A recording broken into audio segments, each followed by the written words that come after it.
ಗೊತ್ತಾಯ್ತು ನಮ್ಮ ತಾಯಿ ಈ ಪ್ರೇತಲೋಕದಲ್ಲಿದ್ದಾರೆ ಅಂತ. ಸ್ಪಷ್ಟವಾಗಿ ತಿಳಿಯುತ್ತಿದೆ. ಖಂಡಿತವಾಗಿಯೂ ನೀನು ಸಾಧಾರಣ ಬಾಲಕನಲ್ಲ. ಇಲ್ಲದಿದ್ದರೆ ಈ ಸಮಯದಲ್ಲಿ ನೀನು ಅರಿಮನ ಸಮ್ಮುಖದಲ್ಲಿ ಜೀವಂತವಾಗಿ ನಿಲ್ಲಲು ಸಾಧ್ಯವಿಲ್ಲ. ನೋಡಿ, ನಮ್ಮ ತಾಯಿ ಆಕಸ್ಮಿಕವಾಗಿ ಈ ಪ್ರೇತಲೋಕಕ್ಕೆ ಬಂದಿದ್ದಾರೆ. ಅವ್ರ ಜಾತಕದಲ್ಲಿ ಮೃತ್ಯು ಯೋಗನೇ ಇರಲಿಲ್ಲ. ನಿಜಕ್ಕೂ ನಮಗೆ ದುಃಖವಾಗುತ್ತಿದೆ.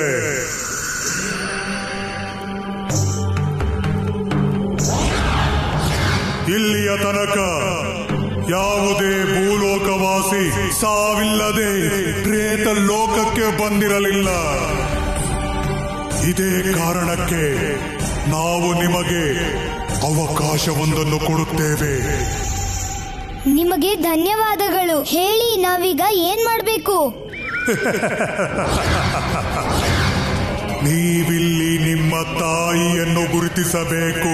ಹಾಗೇನಾದರೂ ಗುರುತಿಸಿದರೆ ಅವರನ್ನು ನಿಮ್ಮ ಜೊತೆ ಕರೆದೊಯ್ಯಬಹುದು. ಗುರುತಿಸದಿದ್ದರೆ ನೀವು ಸಹ ಜೀವನ ಪೂರ್ತಿ ಇಲ್ಲೇ ಇರಬೇಕಾಗುತ್ತದೆ. ನಾವು ನಮ್ಮ ತಾಯಿಯನ್ನ ಗುರ್ಸೋಕಾಗಲ್ಲ ಅಂತ ನೀವ್ಯಾಕೆ ಅನ್ಕೊಂತೀರಾ?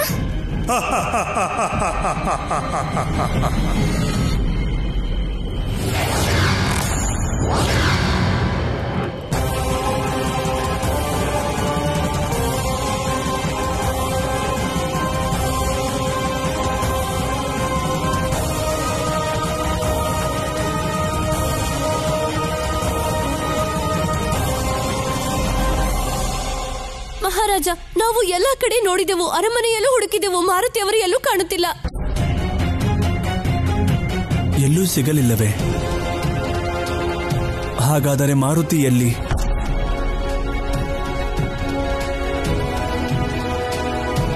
ಗುರುದೇವ, ನಮ್ಮ ಮನಸ್ಸು ಅದೇಕೋ ವಿಚಲಿತವಾಗುತ್ತಿದೆ.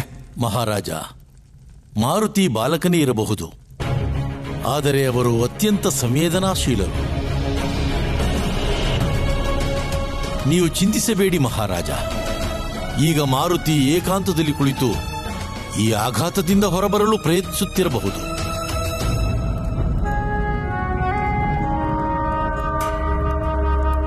ಏಕಾಂತದಲ್ಲಿ ಕುಳಿತು? ಗುರುದೇವ, ಹಾಗಾದರೆ ಮಾರುತಿ ಸುಮೇರು ಪರ್ವತದ ಶಿಖರದಲ್ಲಿ ಕುಳಿತಿರಬಹುದೇ? ನೀವು ಮತ್ತು ಅಂಜನಿ ದೇವಿ ಮಾರುತಿಯನ್ನು ಪಡೆಯಲು ತಪಸ್ಸು ಮಾಡಿದ್ದು ಅಲ್ಲಿಯೇ ಅಲ್ಲವೇ? ಹೌದು ಗುರುದೇವ. ಇದಕ್ಕೂ ಮೊದಲು ಹೀಗಾದಾಗಲೆಲ್ಲ ತಮ್ಮ ದುಃಖವನ್ನು ಮರೆಯಲು ಸುಮೇರು ಪರ್ವತಕ್ಕೆ ಹೋಗಿರುವುದನ್ನು ನಾವೇ ಕಂಡಿದ್ದೇವೆ. ಸೈನಿಕರನ್ನು ಸುಮೇರು ಪರ್ವತಕ್ಕೆ ಕಳುಹಿಸಿ ಅವರಿಗೆ ಮಾರುತಿಯನ್ನು ಕರೆದುಕೊಂಡು ರುದ್ರಭೂಮಿಗೆ ಬರಲು ಹೇಳಿ. ಸರಿ ಮಹಾರಾಜ.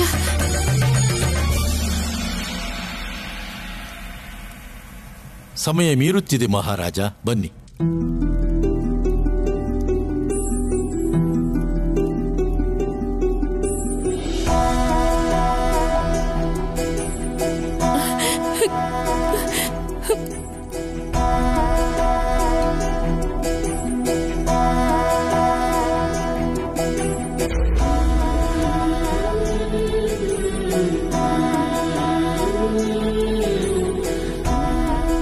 ಅಂಜನಿ, ಅಂಜನಿ.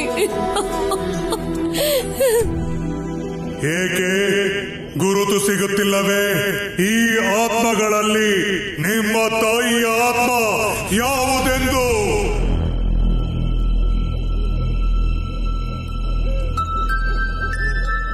ಎಲ್ರೂ ಒಂದೇ ತರ ಇದಾರಲ್ಲ. ಇದ್ರಲ್ಲಿ ನಮ್ ತಾಯಿ ಇದಾರೋ ಇಲ್ವೋ ಅಂತ ನಮಗ್ ಗುರ್ಸೋಕೆ ಆಗ್ತಿಲ್ವಲ್ಲ. ಏನ್ ಮಾಡೋದು? ಇದು ನಿಜವಾಗ್ಲೂ ಅನ್ಯಾಯ. ಅನ್ಯಾಯ ಅಂದರೆ ನಮ್ಮನ್ನು ನಂಬುತ್ತಿಲ್ಲವೆಂದು ಅರ್ಥ. ಸರಿ, ಹಾಗಿದ್ದರೆ ನಿಮ್ಮ ಕಣ್ಣುಗಳನ್ನು ಮುಚ್ಚಿ ನಿಮ್ಮ ತಾಯಿಯನ್ನು ಸ್ಮರಿಸಿಕೊಳ್ಳಿ.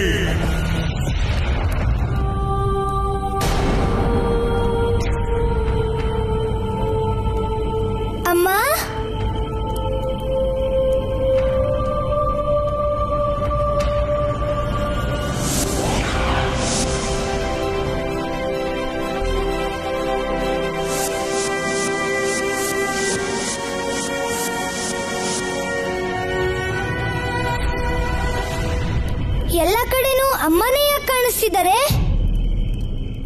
ಏಕೆಂದರೆ ನೀವು ಪೂರ್ಣ ಮನಸ್ಸಿನಿಂದ ಅವರನ್ನೇ ಹುಡುಕುತ್ತಿದ್ದೀರಿ. ಅದಕ್ಕೆ ನಿಮ್ಮ ಮನಸ್ಸಿನ ಇಚ್ಛೆಯೇ ನಿಮ್ಮ ತಾಯಿಯ ಪ್ರತಿಬಿಂಬವಾಗಿ ಎಲ್ಲರಲ್ಲೂ ಕಾಣುತ್ತಿದ್ದೀರಿ.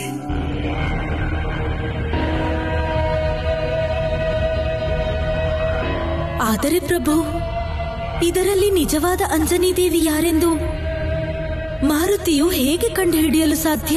ಸತ್ಯವನ್ನು ಕಾಣಲು ಕಣ್ಣುಗಳಿದ್ದರೆ ಸಾಲದು, ಸರಿಯಾದ ದೃಷ್ಟಿಯೂ ಇರಬೇಕಾಗುತ್ತದೆ. ಈಗ ತಿಳಿಯುತ್ತದೆ ಮಾರುತಿಯಲ್ಲಿ ಆ ವಿಶೇಷ ದೃಷ್ಟಿ ಇದೆಯೋ ಅಥವಾ ಇಲ್ಲವೋ ಎಂದು. ಹೇ ಆತ್ಮಗಳೇ, ನಿಮಗೆ ಕೈ ಮುಗಿದು ಬೇಡ್ಕೊಳ್ತಾ ಇದ್ದೀವಿ. ನಿಮ್ಮಲ್ಲಿ ಯಾರು ನಿಜವಾಗ್ಲೂ ನಮ್ಮ ತಾಯಿಯ ಆತ್ಮನೋ ದಯವಿಟ್ಟು ಉತ್ತರ ನೀಡಿ. ಅಮ್ಮ, ಅಮ್ಮ, ಅಮ್ಮ. ನಿಮಗೆ ನಮ್ಮ ಕೂಗು ಕೇಳಿಸ್ತಾ ಇಲ್ವಾ ಅಮ್ಮ? ಒಂದ್ಸಲ ನೋಡಿ ನಮ್ಮನ್ನ. ನಿಮ್ಮ ಮಾರುತಿ ನಿಮ್ಮನ್ನ ಕರ್ಕೊಂಡು ಹೋಗಕ್ಕೆ ಇಲ್ಲಿಗೆ ಬಂದಿದ್ದಾರೆ. ಮಾರುತಿ, ನಿಮಗೆ ಒಂದು ಮಾತನ್ನು ಹೇಳಲು ಮರೆತಿದ್ದೆವು. ಈ ಪ್ರೇತಗಳಿಗೆ ನೆನಪಿನ ಶಕ್ತಿಯಾಗಲಿ ಗ್ರಹಿಕೆಯ ಶಕ್ತಿಯಾಗಲಿ ಇರುವುದಿಲ್ಲ. ಅಂದ್ರೆ ನಾವ್ ಯಾರು ಅಂತ ನಮ್ ತಾಯಿಗೆ ನೆನ್ಪಿರೋದಿಲ್ವಾ? ಇಲ್ಲ, ಇವುಗಳಿಗೆ ಜೀವವೂ ಇಲ್ಲ, ಯಾವ ಭಾವನೆಯೂ ಇಲ್ಲ. ನೀವಿಷ್ಟು ದೂರ ಬಂದಿದ್ದೀರಿ, ಹಾಗಾಗಿ ಪ್ರಯತ್ನ ಮುಂದುವರೆಸಿ. ಅರಿಮಾನ ಬಗ್ಗೆ ನಾವು ಏನು ವರ್ಣನೆಯನ್ನು ಮಾಡಿದ್ದೆವೋ ಸರಿಯಾಗಿತ್ತೇ ಅಥವಾ ಇಲ್ಲವೇ? ಅರಿಮಾ ಮಾರುತಿಯನ್ನು ಸಿಲುಕಿಸಿರುವ ವಿಚಿತ್ರ ಸಮಸ್ಯೆಯಿಂದ ಹೊರಬರುವುದು ಅಸಂಭವ. ಅವರಿಗೆ ಈ ವಿಷಯ ಮುಂಚೆಯೇ ತಿಳಿದಿತ್ತು. ಆದ್ದರಿಂದಲೇ ಅವರು ಮಾರುತಿಗೆ ಈ ಷರತ್ತು ಹಾಕಿದರು. ಅವರಿಗೆ ತಿಳಿದಿತ್ತೆ ಮಾರುತಿ ಸಫಲವಾಗುವುದಿಲ್ಲವೆಂದು. ಹೌದು, ಈಗ ಮಾರುತಿಗೆ ತಿಳಿಯುತ್ತದೆ ಪ್ರೇತ ಲೋಕದಲ್ಲಿ ಅನುಮತಿ ಇಲ್ಲದೆ ಪ್ರವೇಶ ಮಾಡುವುದರ ಪರಿಣಾಮ ಏನಾಗುತ್ತದೆ ಎಂದು. ಆದರೆ ಸ್ವಾಮಿ, ನೀವು ಅದೇಕೆ ವಿಶ್ವಾಸದಿಂದ ಹೇಳುತ್ತೀರಿ ಮಾರುತಿ ಈ ಸಂಕಷ್ಟದಿಂದ ಪಾರಾಗುವುದಿಲ್ಲವೆಂದು?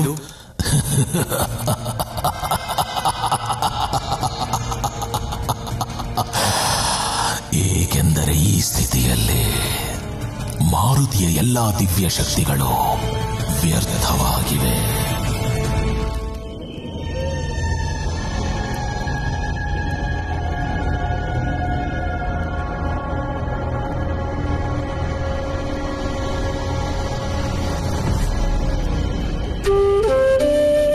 ಹೇ ಶ್ರೀರಾಮ, ಈ ಪರಿಸ್ಥಿತಿಯಲ್ಲಿ ನಮಗೆ ದಾರಿ ತೋರ್ಸೋಕಾಗೋದು ನಿಮ್ಗೊಬ್ರಿಗೆ ಪ್ರಭು. ಜೈ ಶ್ರೀರಾಮ.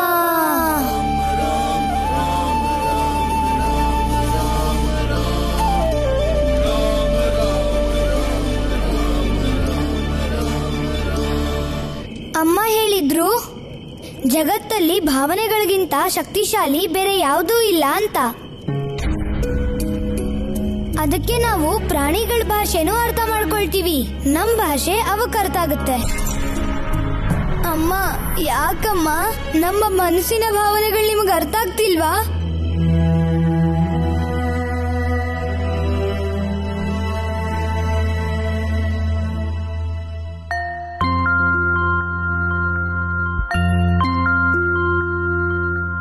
ಚಂದ ಮಾಮ ನೋಡಲ್ಲಿ ಕಂದ ಎನ್ನುತ್ತಾ ಜೋಗುಳವ ಹಾಡಿ, ಎಲ್ಲಿಗೆ ಹೋದೆ ನನ್ನನ್ನು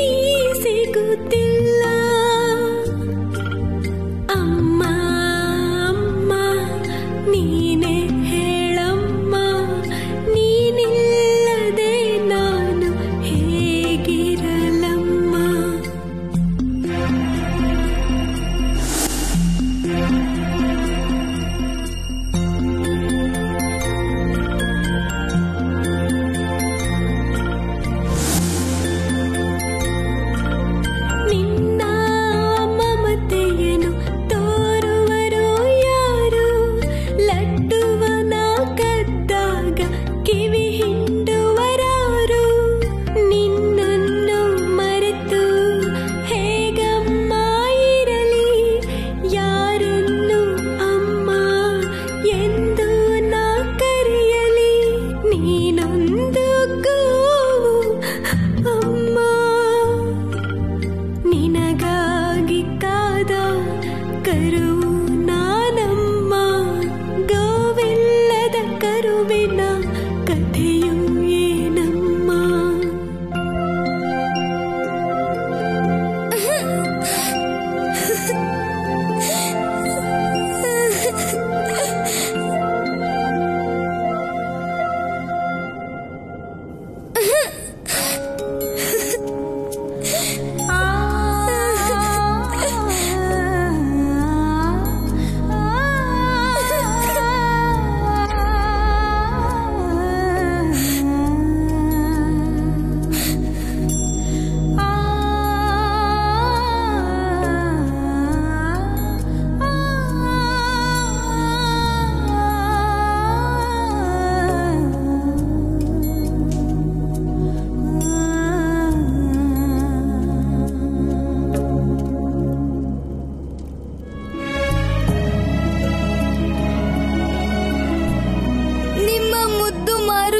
ನಿಮ್ಮನ್ನ ಪ್ರೀತಿಯಿಂದ ಕರೀತಾ ಇದ್ದಾರೆ ಅಮ್ಮ. ಒಂದ್ಸಲ ಮಾರುತಿ ಅಂತ ಕರೀರಿ ಅಮ್ಮ. ನೋಡಿ ನಿಮ್ಮ ಮಾರುತಿಯನ್ನ ಅಮ್ಮ. ನೀವು ಇಲ್ದಿರೋ ಜೀವನ ವ್ಯರ್ಥ ಅಮ್ಮ. ನೀವ್ ಹೇಳ್ತಿದ್ರಿ ಪ್ರೀತಿ ತೋರಿಸಿದ್ರೆ ಒಂದ್ ಕಲ್ಲಿಗೂ ಜೀವ ಬರುತ್ತೆ ಅಂತ. ಆದ್ರೆ ನಮ್ಮ ಪ್ರೀತಿ ನಿಮಗ್ ಯಾಕೆ ತಲುಪ್ತಾ ಇಲ್ಲ ಅಂತ ನಮಗ್ ಗೊತ್ತಾಗ್ತಿಲ್ಲ ಅಮ್ಮ.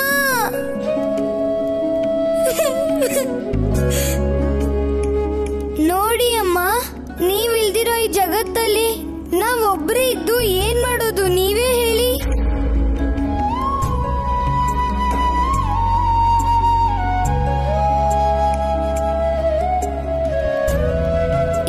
ನಾವು ಇಲ್ಲೇ ಇರ್ತೀವಿ ಪ್ರೇತ ಲೋಕದಲ್ಲಿ. ಕಡೆ ಪಕ್ಷ ನಿಮ್ ಜೊತೆಗೆ ಇದ್ದಾಗುತ್ತೆ.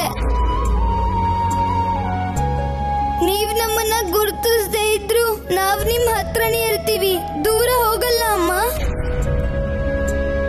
ನಮ್ಮನ್ನ ದೂರ ತಳ್ಬೇಡಿ ಅಮ್ಮ. ನೀವಿಲ್ದೆ ನಾವು ಬದುಕೋದಿಲ್ಲ.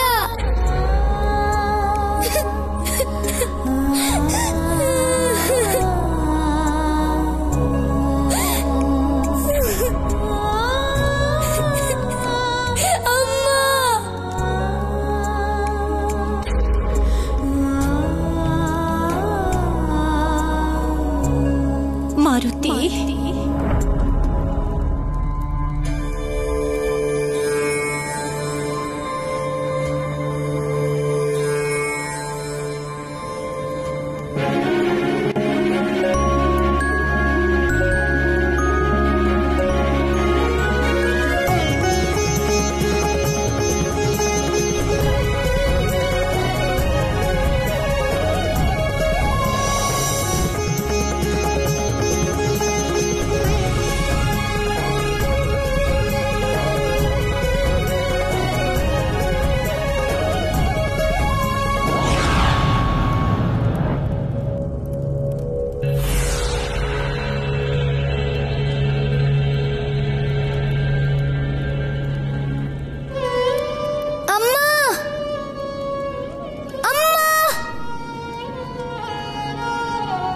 ಮಾರುತಿ,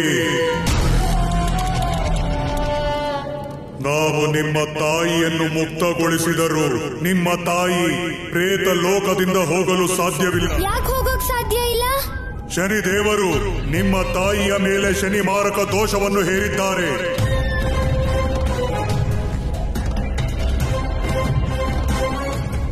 ನಿಮ್ಮ ತಾಯಿಯ ದೇಹಕ್ಕೆ ಅಂತಿಮ ಸಂಸ್ಕಾರ ಮಾಡುವ ಮೊದಲೇ ನೀವು ಶನಿದೇವರ ಬಳಿ ಹೋಗಿ ವಿನಂತಿಸಿಕೊಳ್ಳಿ, ನಮ್ಮ ತಾಯಿಯನ್ನು ದೋಷದಿಂದ ಮುಕ್ತಗೊಳಿಸಿ ಎಂದು.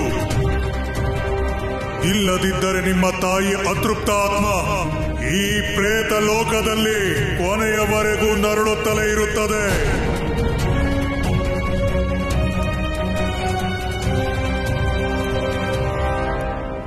ಅಮ್ಮ, ನಾವು ಆದಷ್ಟು ಬೇಗ ಬರ್ತೀವಿ. ನೀವು ದಯವಿಟ್ಟು ಚಿಂತಿಸಬೇಡಿ.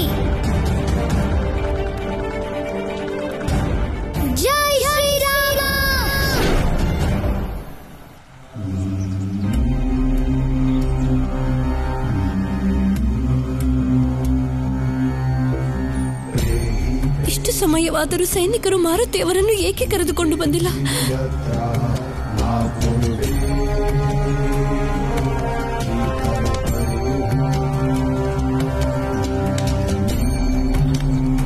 ಮಹಾರಾಜ, ಗುರುದೇವ, ಈ ಅಧಿಕಾರ ಇರುವುದು ಪುತ್ರನಿಗೆ ಮಾತ್ರ. ಪುತ್ರನ ಅನುಪಸ್ಥಿತಿಯಲ್ಲಿ ಪತಿಯು ತನ್ನ ಪತ್ನಿಯ ಚಿತೆಗೆ ಅಗ್ನಿಸ್ಪರ್ಶ ಮಾಡಬಹುದು. ಇಲ್ಲ ಗುರುದೇವ, ನಮ್ಮಿಂದ ಇದು ಸಾಧ್ಯವಿಲ್ಲ. ಇನ್ನು ಸ್ವಲ್ಪ ಸಮಯದವರೆಗೂ ಕಾಯೋಣ.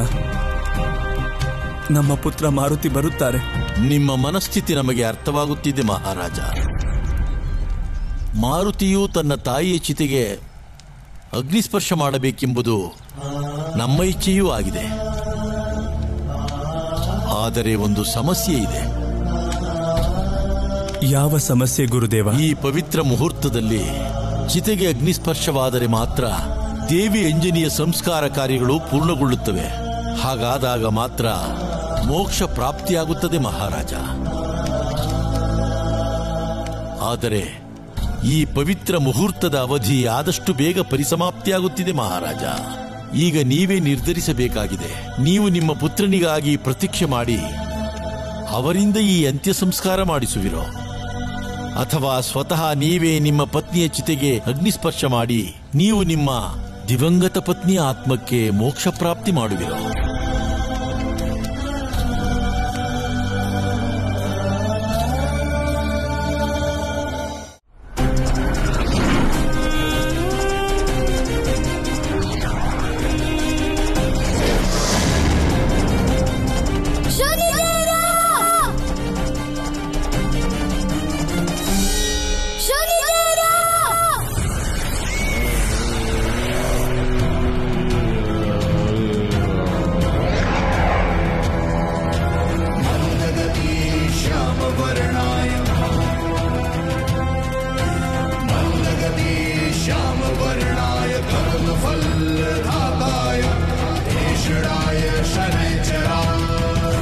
ಪ್ರಣಾಮಗಳು ಶನಿದೇವ. ತಿಳಿಯಿತೆ ಮಾರುತಿ, ಕಾಲದ ಚಕ್ರ ಹೇಗೆ ತಿರುಗುತ್ತದೆ ಎಂದು. ಸ್ವಲ್ಪ ಕಾಲದ ಮುನ್ನ ಯಾರು ಈ ಸಂಪೂರ್ಣ ಸೃಷ್ಟಿಯನ್ನು ಸರ್ವನಾಶ ಮಾಡಬೇಕೆಂದಿದ್ದರೋ ಅವರು ನನ್ನ ಎದುರು ಕೈ ಮುಗಿದು ನಿಂತಿದ್ದಾರೆ. ನಮ್ಮ ಮೇಲೆ ಯಾಕೆ ನಿಮ್ಗೆ ಇಷ್ಟೊಂದು ಕೋಪ ಶನಿದೇವ? ನೀವು ಕರ್ಮ ಫಲವನ್ನ ನಿರ್ಧರಿಸೋ ದೇವರು, ನಾವು ಪುಟ್ಟ ವಾನರ ಬಾಲಕ ಅಷ್ಟೇ. ನಮ್ಮ ವಿನಂತಿಯನ್ನ ಕೇಳಿಸ್ಕೊಳ್ಳಿ ಪ್ರಭು. ದಯವಿಟ್ಟು ನೀವು ನಮ್ಮ ತಾಯಿಯನ್ನ ಶನಿ ಮಾರಕ ದೋಷದಿಂದ ಮುಕ್ತಗೊಳಿಸಿ. ಆಗ ನಾವು ನಮ್ಮ ತಾಯಿಯನ್ನ ಪ್ರೇತಲೋಕದಿಂದ ಕರ್ಕೊಂಡು ಹೋಗಬಹುದು. ಅಸಂಭವ, ಅಸಂಭವ. ಕರ್ಮಫಲದಾತ ಶನಿದೇವರ ದೃಷ್ಟಿಯ ಪ್ರಭಾವ ಯಾರ ಮೇಲೆ ಬಿದ್ದರೂ 7.5 ವರ್ಷಗಳ ನಂತರವೇ ಮುಕ್ತಿ ದೊರೆಯುವುದು ಮಾರುತಿ.